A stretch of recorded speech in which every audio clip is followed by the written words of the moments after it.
Assalamualaikum warahmatullahi wabarakatuh. Perkenalkan kami dari kelompok 4 dengan anggota Alga Arya Bahara, Diah Ayu Anggraini, Muhammad Fikri Harun, Nelly Nur Karomah, Rimayanti, dan Wiwi Winanengsi.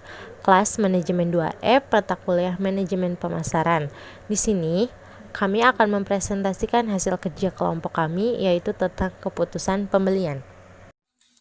Saya Alga Arya Bahara dari kelompok 4 akan menjelaskan sedikit tentang keputusan pembelian.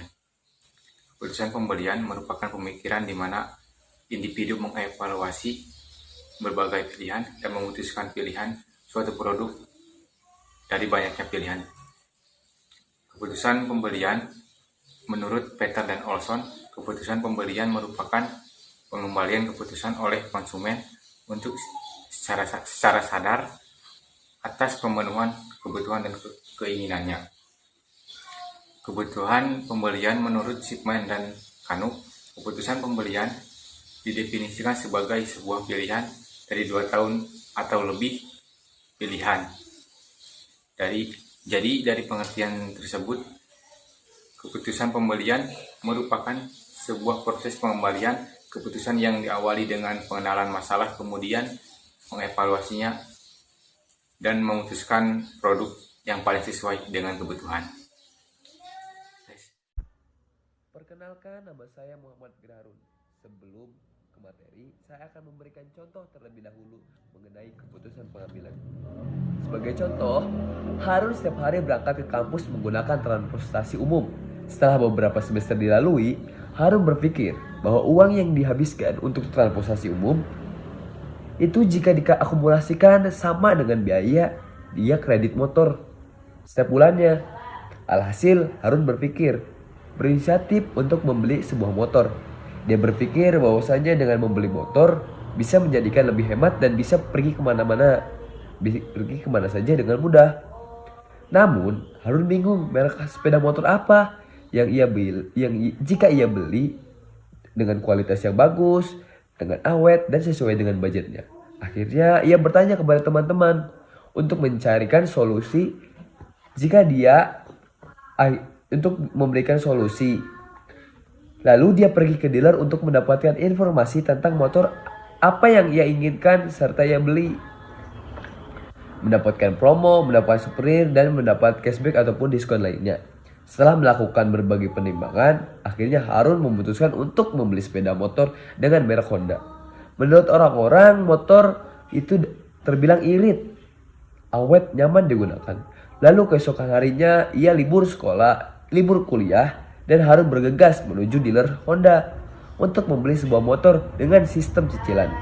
Akhirnya Harun tidak lagi menggunakan transportasi umum untuk kuliah atau berpergian. Setelah itu Harun merasakan kenyamanan sebagaimana orang-orang katakan dan menggunakan motor Honda tersebut. Akhirnya Harun selalu menyarankan kepada teman-teman ataupun keluarganya jika ingin membeli kendaraan motor, belilah produk Honda. Terima kasih. Perkenalkan, nama saya Nelly Nur Karomah. Saya akan menjelaskan tentang faktor-faktor yang mempengaruhi keputusan pembelian, yaitu yang ke-1 budaya, contohnya agama, ras, wilayah geografis. Yang kedua sosial, faktor sosial, contohnya kelompok acuan, keluarga, peran dan status dalam masyarakat. Yang ketiga faktor pribadi, yaitu usia, pekerjaan, keadaan ekonomi, gaya hidup, dan kepribadian. Yang keempat, psikologis, yaitu terdiri dari motivasi berpersepsi, pembelajaran, keyakinan, dan sikap. Nah, jika kita lihat semua faktor ini terangkum dalam faktor internal dan faktor eksternal. Faktor internal yaitu adalah faktor yang berbeda dalam diri kita masing-masing. Sedangkan faktor eksternal adalah faktor yang berasal dari pengaruh luar, yaitu faktor budaya dan sosial. Anggraini akan menjelaskan tentang tahap-tahap dalam proses pengambilan keputusan membeli. Yang pertama, pengenalan masalah. Di sini konsumen merasa ada stimuli atau rangsangan untuk membeli sesuatu. Biasanya hal ini datang dari diri sendiri atau dorongan orang lain. Yang kedua, pencarian informasi. Konsumen mengumpulkan data atau mencari informasi tentang produk apa yang akan ia beli. Sumbernya bisa dari iklan, TV, atau teman. Yang ketiga ada evaluasi alternatif. Di tahap ini, konsumen mempertimbangkan produk apa yang akan ia beli. Apakah sesuai dengan kebutuhan dan keinginannya. Yang keempat, keputusan membeli. Dalam proses ini, konsumen sudah merasa yakin dengan apa yang akan ia beli. Yang kelima, pasca pembelian, pengalaman konsumen yang sudah menggunakan produk atau barang tersebut. Apakah ia merasa puas atau kecewa karena tidak sesuai dengan apa yang ia inginkan. Selanjutnya, saya Rimayanti akan membahas tentang struktur keputusan pembelian. Penjual perlu menyusun struktur keputusan pembelian secara keseluruhan untuk membantu konsumen dalam mengambil keputusan tentang pembeliannya. Komponen-komponen tersebut yang pertama ada keputusan tentang jenis produk. Dalam hal ini, perusahaan harus memusatkan perhatiannya kepada orang-orang yang berminat membeli suatu produk serta alternatif lain yang mereka pertimbangkan. Kedua, keputusan tentang bentuk produk. Keputusan ini menyangkut ukuran, mutu, corak, dan sebagainya. Dalam hal ini, perusahaan harus melakukan riset pemasaran untuk mengetahui kesukaan konsumen tentang produk bersangkutan agar dapat memaksimumkan daya tarik mereknya. Ketiga, keputusan tentang merek. Konsumen harus mengambil keputusan tentang merek mana yang akan mereka beli. Setiap merek memiliki perbedaan tersendiri. Dalam hal ini, perusahaan harus mengetahui bagaimana konsumen memilih sebuah merek. Keempat, keputusan tentang penjualannya. Konsumen harus mengambil keputusan di mana produk tersebut akan dibeli, seperti yang dekat dengan rumahnya atau tempat yang banyak diskonnya, seperti itu. Yang kelima, keputusan tentang jumlah produk. Konsumen dapat mengambil keputusan tentang seberapa banyak produk tersebut yang akan dibelinya. Kelima, keputusan tentang waktu pembelian. Konsumen dapat mengambil keputusan tentang kapan ia harus melakukan pembeliannya. Ketujuh, keputusan tentang cara pembayaran. Konsumen harus mengambil keputusan tentang metode atau cara pembayaran produk yang akan dibeli, seperti pembayaran secara tunai atau cicilan. Untuk contoh di atas, Harun membeli produk untuk berangkat ke kampus, yaitu motor, ya. Selanjutnya, keputusan tentang bentuk produk. Harun memilih motor yang nyaman dan awet. Keputusan tentang merek, Harun memilih merek Honda untuk dibelinya. Yang keempat, keputusan tentang penjualannya.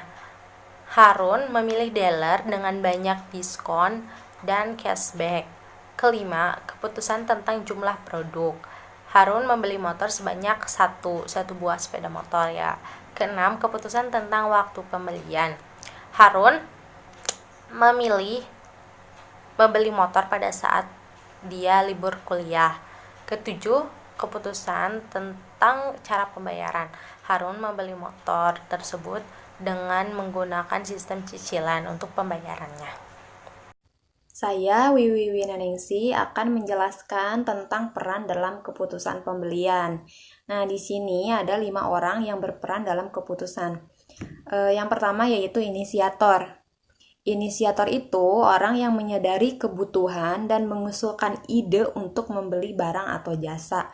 Contohnya, tadi Harun di sini sebagai inisiator, karena dia berpikir bahwa saya akan lebih hemat ketika membeli sebuah sepeda motor dibanding saya harus menggunakan transportasi umum.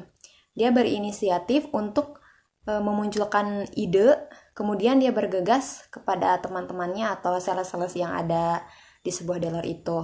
Di sini posisinya mereka adalah sebagai influencer. Influencer itu adalah orang yang memberi pengaruh pandangan atau nasihat untuk membantu keputusan pembelian. Nah, si teman-temannya itu membantu menjelaskan bahwa oh produk Honda itu bagus, irit, awet, atau irit bahan bakar. Kemudian si salesnya juga melakukan penjelasan tentang produknya mereka, kayak kelebihan-kelebihannya yang ada dalam produk mereka, gitu. Yang ketiga, itu adalah decider atau pengambil keputusan. Nah, menurut pengertian, decider itu adalah orang yang menentukan keputusan apakah jadi atau tidak membeli barang atau jasa tersebut. Jika kita lihat tadi, posisinya Harun itu adalah orang yang melakukan keputusan pembelian. Nah, dia bergegas dan langsung menentukan produk A yang akan dikirim. Dan yang keempat itu ada seorang buyer atau pembeli. Nah, di sini buyer itu adalah orang yang melakukan pembelian secara aktual. Dan yang terakhir adalah user. User itu orang yang memakai atau mengonsumsi barang atau jasa yang telah dibeli. Nah, itu beberapa peran dalam proses keputusan pembelian. Sekian pemaparan materi tentang keputusan pembelian dari kelompok kami. Mohon maaf masih terdapat banyak kesalahan dan kekurangan. Terima kasih. Ditutup. Wassalamualaikum warahmatullahi wabarakatuh.